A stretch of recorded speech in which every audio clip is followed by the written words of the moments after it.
ضروری ہے طلب علم کے لیے سلفی منہج کی پہچان، ایسے عالم کی تلاش جو واقعی عالم ہو اور جو واقعتاً اللہ رب العزت کی وحی سے منسلک، اور وہ علم جو حاصل ہوگا وہ اندر داخل ہوگا انسان کے دل میں، اور انسان کے دل کو اللہ کی خشیت سے بھر دے، خشیت سے دل بھر جائے گا اس علم سے۔ یہ علم نافع کی پہچان بھی اور صحیح جماعت کا تعارف بھی، ورنہ رسول اللہ صلی اللہ علیہ وسلم نے ایک جماعت کا تعارف خود کرایا تھا کہ یقرؤون القرآن ولا یجاوز حناجرهم، وہ جماعت میرے بعد آئے گی، قرآن بہت پڑھے گی مگر ان کا قرآن ان کے حلق سے نیچے نہیں اترے، ان کا علم جو بھی ہے اوپر ہے، بڑی بڑی باتیں کریں گے، قرآن کی آیتیں پیش کریں گے، ان کا علم اوپر ہے، ان کے دل میں داخل نہیں ہو۔ دل میں کیوں داخل نہیں ہو؟ ظاہری عمل تو بہت ہے۔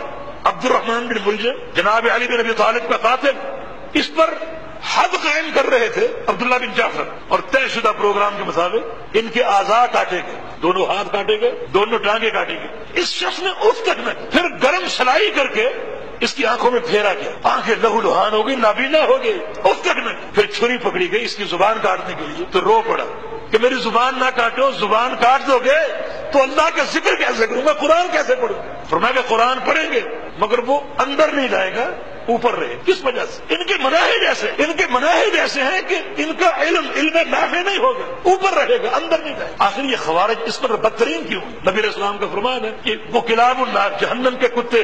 نبی علیہ السلام کا فرمان ہے شر القتل تحت عدیم السماء، یہ لوگ جب قتل ہو کر گریں گے تو آسمان کی چھت کے نیچے یہ سب سے بدترین مقتول ہو۔ خیر الناس الذین قتلوہ، اور جو لوگ ان کے قاتل ہوں گے وہ کائنات کے بہترین قاتل ہوں۔ فرمایا کہ ان کا علم بے شمار ہوگا، سب سے بہترین کلام کے پڑھیں گے مگر وہ حلق سے نیچے نہیں اترے، اوپر ہی اوپر رہے گا۔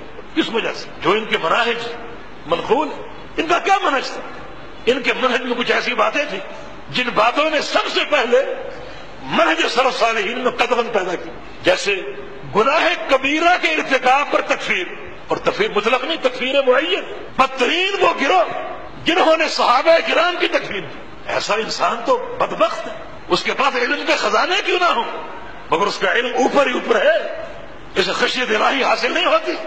اور تکفیر معین اس کی قطعاً اجازت نہیں دی جا سکتی۔ یہ ایک شخص کے کافر ہونے کے لیے صرف اس کا بے نمازی ہونا کافی نہیں، بلکہ ساتھ یہ ضروری ہے کہ اس کے اندر کیا ہے، یہ بے نمازی کیوں؟ اور باطن کا علم کسی انسان کو حاصل نہیں، صرف اللہ کے پاس علم غیب صرف اللہ جانتا۔ تو اللہ تعالیٰ پر قول بلا علم ہے یہ کسی معین شخص کی تکفیر کرنا۔ تو خوارج کا ایمان ان کے اندر کیوں نہیں تھا؟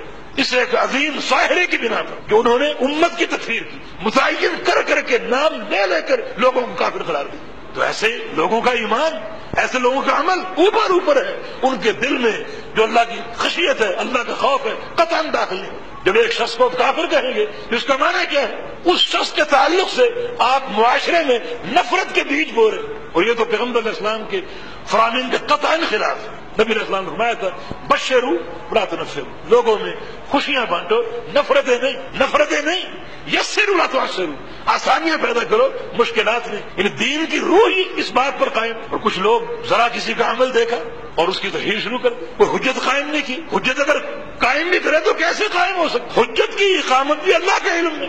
تو ایسی باتیں کیوں کی جائیں جو ہمارے دائرہ علم سے باہر ہیں، ہمارے دائرہ علم سے خارج ہے؟ ایسی باتیں کیوں کی؟ وہ باتیں کی جائیں جن کا شریعت نے ہم کو اختیار دی۔